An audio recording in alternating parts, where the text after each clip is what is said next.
বনমালী মানে কি? আমরা অভিধান থেকে যেটুকু জেনেছি, বনমালী মানে হচ্ছে কোন ধনী ব্যক্তির বাগান পরিচর্যা করবার জন্য একটা বেতনভুক্ত কর্মচারী নিযুক্ত করা হয়, তাকে বলে বনমালী। মালী, বনমালী। হ্যাঁ, তার মানে বনমালীটা হচ্ছে একটা পোস্ট, একটা পদ।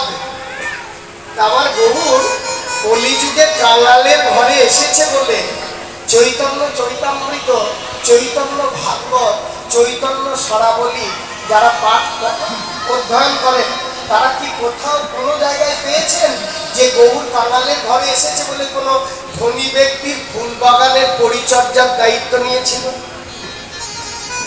বলে না ভাই, তা তো দেখি নাই।